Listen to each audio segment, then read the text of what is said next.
Hello student, आज हम इस वीडियो में क्लास 6th एड ग्रेड पुस्तिका का पाठ द स्टार जो कि चैप्टर नंबर 5 है उसे सॉल्व करेंगे।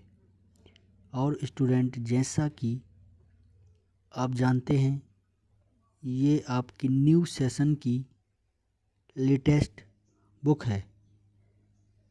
आज हम इस चैप्टर के कंप्लीट आंसर्स जानने की कोशिश करेंगे। इसमें सबसे पहले मल्टीपल चॉइस क्वेश्चन दिए हुए हैं। Choose the correct option and write, मतलब सही विकल्प चुनकर लिखें। हमारे पास 4 ऑप्शन दिए गए हैं हर प्रश्न के, उसमें से एक सही उत्तर हमें चुनना है।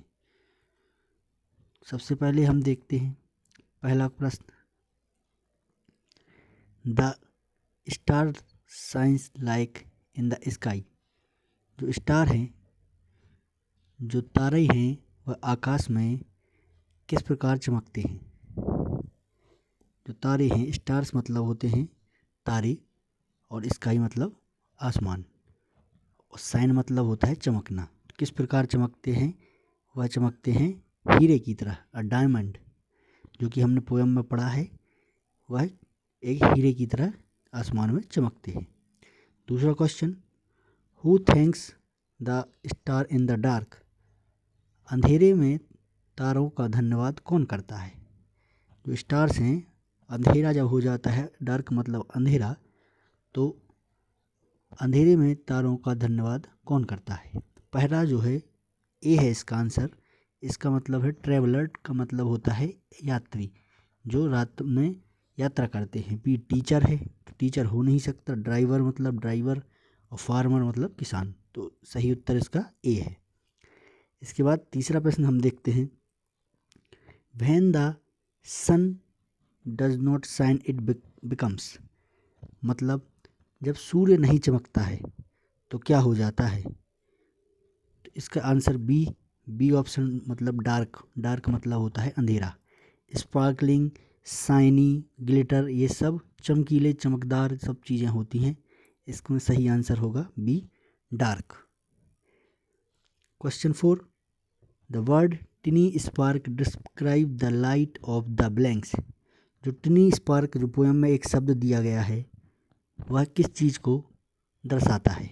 टिनी स्पार्क मतलब होता है, टिनी मतलब होता है छोटा, स्पार्क मतलब होता है चिंगारी। तो जो छोटी चिंगारी है वह किस चीज़ को दर्शाती है? तो वह स्टार्स को दर्शाती है, जो कि पोएम में दिया हुआ है। इसके बाद question number 5, which word best matches the picture. जो दिए हुए चित्र दिया हुआ है उससे कौन सा शब्द मैच कर रहा है? जैसे ए डायमंड, हीरा, आपको दिख रहा है ये हीरा है, तो इसका आंसर ए हो जाएगा।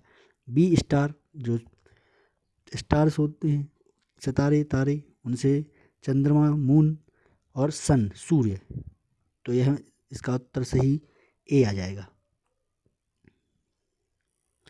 इसके बाद आगे बढ़ते हैं, फिल इन द ब्लैंक्स, खाली स्थान भरिए। Choose the appropriate word from the box and fill in the blanks. सही शब्द चुनकर रिक्त स्थानों की पूर्ति करें। इसका मतलब ये है।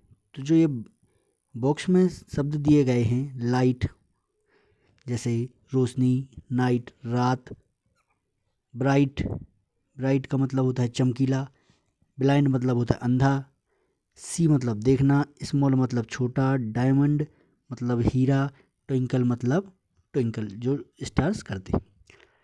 पहला जो इसका 6वां क्वेश्चन है, इसको देखते हैं, the bright and टिनी spark blanks the traveller. चमकदार, ब्राइट मतलब होता है चमकदार, एंड टिनी स्पार्क जो छोटी चिंगारी है, चमकदार छोटी चिंगारी है, वह खालिस्तान को, ट्रेवलर को क्या करती है? तो इसका आंसर है लाइट्स, मतलब जो लाइट है, जो लाइट है वह यात्रियों के लिए रोशनी प्रदान करती है। तभी तो वह लाइट का धन्यवाद करते हैं। 7वां क्वेश्चन देखते हैं। द ट्रेवलर कैन नॉट, जो यात्री हैं, ट्रेवलर हैं, वह नहीं कर पाते हैं blanks when in the dark, जब अंधेरा रहता है। तो क्या क्या नहीं कर पाते हैं? सी मतलब देख नहीं पाते हैं, वह देख नहीं पाते हैं जब रात में अंधेरा रहता है। फिर उसके बाद 8वां question, the opposite of dull, opposite मतलब होता है बिलोम। इसको एक चीज़ बिलोम को एंटोनिम भी बोलते हैं, एंटोनिम भी बोलते हैं। बिलोम जो होता है एंटोनिम भी बोलते हैं, उसको अपोजिट भी बोलते हैं। 3-4 शब्द उसके पर्यायवाची कहलाते हैं। जो इसको अपोजिट होता है, इसका पूछा है डल का। डल मतलब होता है मंद या धुंधला, तो इसका अपोजिट हो जाएगा ब्राइट। ब्राइट मतलब चमकीला। प्रश्न 9, question number 9, the synonym, synonym मतलब होता है समानार्थी, मतलब सेम वर्ड। लिटिल, लिटिल मतलब होता है छोटा, तो इसका समानार्थी शब्द है स्मॉल, इसका भी मतलब होता है छोटा। फिर प्रश्न नंबर 10वां, a person who can not see is called, जो व्यक्ति को दिखाई नहीं देता है उसे क्या क्या कहते हैं? तो उसे कहते हैं ब्लाइंड। ब्लाइंड मतलब अंधा व्यक्ति।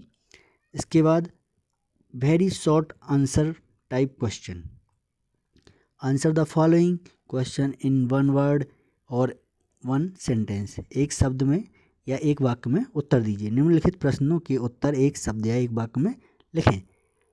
Question 11, where do the star twinkle, where मतलब कहाँ, स्टार्स मतलब होते हैं तारे, ट्विंकल मतलब होता है चमकना। तो जो स्टार्स हैं वह कहाँ चमकते हैं? तो इसका सही उत्तर हो जाएगा the stars twinkle at the night in the sky. जो स्टार्स हैं, जो तारे हैं, सितारे हैं, वह रात में चमकते हैं कहाँ पर? आसमान में। इसके बाद प्रश्न number 12, how is the spark mention in the poem, जब आप पोएम पढ़ते हैं तो स्पार्क शब्द एक आता है, तो उसको पोएम में, कविता में, पोएम मतलब कविता, उसमें किस प्रकार मेंशन किया गया है, किस प्रकार बताया गया है? तो उसका उत्तर हम देखते हैं। The spark in is mention as tiny in the poem, जो स्पार्क है उसे बहुत टिनी मतलब छोटी प्रकार से दर्शाया गया है। टिनी स्पार्क आपने देखा होगा पोएम में लिखा आया था, अभी ऊपर भी हमने एक प्रश्न देखा है। टिनी स्पार्क मतलब छोटी चिंगारी के रूप में बताया गया है। ठीक है। इसके बाद क्वेश्चन नंबर 13, 13वां question, write the rhyming word. Rhyming word मतलब होता है समान ध्वनि वाले शब्द। जैसे एग्जाम्पल के तौर पर MAT, मैट, मैट जो है इसका राइमिंग पूछा है अगर जैसे, तो इसका राइमिंग क्या हो जाएगा? कैट, CAT, कैट हो गया। तो देखिए इसमें MAT मैट, CAT कैट, इस प्रकार से राइम बनाए जाते हैं। तो ज़्यादातर आप देखते हैं कि एक आध शब्द जो है उसको चेंज करके ज़्यादातर काम बन जाता है, और बाकी आपको उसमें थोड़ा सा दिमाग लगाना पड़ेगा। तो जो हमें दिया है फर्स्ट सिल, SILL, तो उसका हमने क्या कर दिया? FILL, फिल, ये हो गया। दूसरा फिंगर, फिंगर मतलब उंगली, तो इसका जो अपन को राइमिंग बना दिया हमने सिंगर, फिंगर सिंगर। बोलने में आपको एक से लग रहे होंगे। सिल, फिल, तो ये तुकबंदी शब्द होते हैं जो समान ध्वनि वाले होते हैं। ठीक है। 14 क्वेश्चन है, उसको देखते हैं। Pick the odd one out and write, मतलब ऑड वन बताना है आपको, जो आपको इसमें थोड़ा अलग दिखे, जो शब्द विषम हो। ऑड मतलब होता है विषम। जैसे सन, रिवर, स्टार, मून। सन मतलब सूर्य, रिवर मतलब नदी, स्टार मतलब चंद्रमा, तारा, मून मतलब चांद। तो अब आप इसमें देख सकते हैं अपोजिट आपको कौन दिख रहा है? रिवर। क्योंकि रिवर इसलिए अपोजिट दिख रहा है क्योंकि रिवर जो है वो बहती है पृथ्वी पर, और बाकी सन, स्टार और मून हमेशा आपको आसमान में दिखेंगे। इसके बाद short answer type question, answer the following question in 1-2 sentence. निम्नलिखित प्रश्नों को उत्तर 1 या 2 वाक्यों में लिखें। प्रश्न है जो है question number 15, there is something which show the light when the blazing sun goes away, what is it. इसकी हिंदी, देयर इज समथिंग मतलब वह कुछ तो है, विच शोज द लाइट जो लाइट दिखाता है, when the blazing sun goes away जब सूर्य चमकता हुआ सूर्य, धधकता हुआ सूर्य चला जाता है तो वह कुछ तो है, कोई चीज़ है जो रात में हमें लाइट दिखाती है। वह क्या है? What is it? वह क्या है?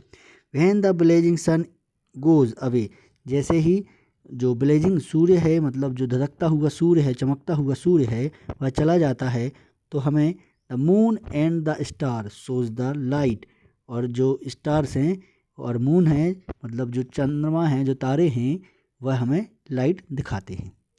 इसके बाद question number 16, who could not see which way to go. इसका हिंदी है who could not see which way to go, मतलब हु मतलब कौन नहीं देख पाता है, नॉट सी मतलब नहीं देख पाता है, विच वे टू गो मतलब किस रास्ते जाएं। तो इसका आंसर है द ट्रेवलर, मतलब जो यात्री हैं, कुड नॉट सी वह नहीं देख पाते हैं, विच वे टू गो मतलब किस रास्ते जाएं। जो यात्री हैं वह नहीं देख पाते हैं कि किस रास्ते हमको जाना चाहिए। Question number 17, when you look at the stars at the night what do you think they do. जब आप स्टार्स को देखते हैं रात में, यहाँ लिखा है ना, नाइट का मतलब होता है रात में। जब आप रात में तारों को देखते हैं तो आपको क्या लगता है कि वह क्या करते होंगे, मतलब what they think they do मतलब वह क्या करते होंगे। तो इसका उत्तर है at night the star twinkle all the time, मतलब रात में जो तारे हैं वह हमेशा टिमटिमाते रहते हैं। इसके बाद क्वेश्चन नंबर 18 की बात करें, rearrange the jumble word letters and write the meaningful word, मतलब जो ये शब्द दिए गए हैं ये जंबल है, मतलब आगे पीछे इनको कर दिया गया है, इनसे आपको एक मीनिंगफुल वर्ड बनाना है, मतलब आपको सही क्रम में लिखना है। जैसे AMT लिख दिया मैंने, तो आपको अगर ये दे दिया और इससे मैंने कहा जंबल वर्ड बनाइए, तो आप क्या करेंगे, पहले एम लिख देंगे, ए लिख देंगे, टी लिख देंगे, तो मैट हो गया। तो ये कुछ काम का शब्द है, मीनिंगफुल वर्ड बन गया। इसी प्रकार इनमें से हमें देखना है कि क्या मीनिंगफुल शब्द बन सकते हैं। तो पहला WINTEKL लिख दिया हमने, तो इसका हमने लिख दिया है ट्विंकल, मीनिंग इसका निकल के आएगा कुछ ना कुछ। ये देखिए IDMANDO, तो इसका हमने डायमंड, हीरा, तो मीनिंगफुल शब्द भी आ गए और सही से इनको जमा भी दिया हमने। उसके बाद लॉन्ग आंसर टाइप क्वेश्चन, जो शब्द बड़े प्रश्न होते हैं उनकी बात हो रही है। Question number 19, rearrange the sentence and write them in a paragraph. In sentence जो दिए गए हैं आपको, इनको आपको अरेंज करना है और पैराग्राफ में लिखना है। तो इनको आप पोएम पढ़कर ही समझ सकते हैं, जैसी प्रकार पोएम होगी उसी से रिलेटेड। इनको हमने यहाँ नीचे अरेंज कर दिया है। पहला देखिए, इट वाज हाई समर, बहुत तेज़ गर्मी थी, मतलब गर्मी का मौसम था। The sun was extremely hot, जो सूर्य था वो बहुत ही गर्म था। टू ट्रेवलर्स, जो दो यात्री थे, were going along a dusty road, दो यात्री जा रहे थे एक डस्टी रोड पर, मतलब धूल भरे रोड पर। दैट हैड नो ट्री, वहाँ पर कोई भी पेड़ नहीं था। लुकिंग फॉर सम शेल्टर, वह कुछ ना कुछ शेल्टर का जुगाड़ करना चाह रही थी कि वहाँ कोई ना कोई उन्हें रुकने के लिए जगह दिख जाए। फ्रॉम द सन, सूर्य से बचने के लिए वह एक राह, मतलब शेल्टर का जो व्यवस्था करना चाह रहे थे। This saw a tree with a big leaves, उन्होंने तभी एक पेड़ को देखा जिसकी पत्तियाँ बहुत ही बड़ी थी, बिग लीव्स एंड ब्रांचेस, और जो उसमें बहुत सारी पत्तियाँ थीं और बड़ी बड़ी टहनियाँ थीं। They went and set under the thick branches of the tree, और वह उस पेड़ के नीचे जाकर, टहनियों के नीचे जाकर छाँव में बैठ गए। इसके बाद question number 20, read the following stanza carefully and answer the question given below. Read the following stanza मतलब दिए हुए स्टेंजा को ध्यानपूर्वक पढ़ना है, आंसर करना है, जवाब देना है द क्वेश्चन गिवन बिलो, और उन क्वेश्चनों के उत्तर देना है जो नीचे दिए गए हैं। When the blazing sun is gone, when he nothing shine up, then you saw your little light twinkle twinkle all the night.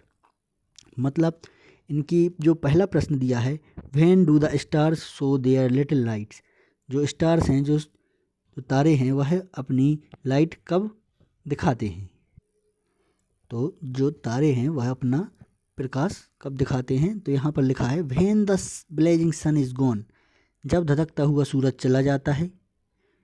यहाँ लिखा है ना उत्तर, the star shows their little light, जो स्टार्स हैं वह अपने लाइट दिखाते हैं जब एट द नाइट, जब रात हो जाती है। When the sun is gone, जब सूर्य चला जाता है, रात के समय में सूर्य अस्त हो जाता है, तब वह अपनी लाइट दिखाते हैं। Second question, how do the star shine all the night, जो स्टार्स हैं वो सारी रात कैसे चमकते रहते हैं?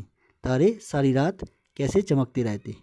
तो इसका उत्तर है the stars twinkle all the night, जो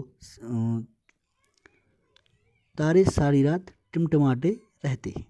इसके बाद तीसरा question, what does the word he refers in the above poem, he जो शब्द है वह किसके लिए पोएम में उपयोग किया गया है? He refers to the sun in the above poem, जो सूर्य के लिए ही का उपयोग किया गया है। फोर्थ जो क्वेश्चन है, right the rhyming word for gone from the above poem, जो राइमिंग वर्ड है तुक वाले शब्द आपको बताना है। इस गॉन शब्द का कहाँ से पोएम में दिया गया है, जो ऊपर, वहीं से आपको जो ये गॉन दिख रहा है ये वाला, इसमें अपन को इसका राइमिंग बताना है। तो अपन ने देखिए यहाँ लिखा है अपॉन, गॉन अपॉन एक सा लग रहा है, गॉन अपॉन एक सा लग रहा है ना बोलने में। तो ये देखिए अपॉन, यहाँ अपॉन है, यहाँ गॉन है। अब दूसरा बात करें अगर, तो एक और है इसमें, अगर नाइट लाइट, ये भी हो सकता है। ठीक है। पांचवा प्रश्न, write two things that you see in the sky during, मतलब आपको आसमान में दो चीज़ें क्या क्या दिखती हैं रात में। तो पहला डे में देखिए, पहले डे में दिन में सन दिखता है आपको, सूर्य दिखता है और बादल दिखते हैं, क्लाउड। ठीक है। नाइट में रात की बात करें, मून दिखता है आपको और स्टार्स दिखते हैं। मून मतलब होता है चंद्रमा और स्टार्स मतलब होते हैं तारे। ठीक है। आशा करते हैं आपको यह चैप्टर समझ में आया होगा।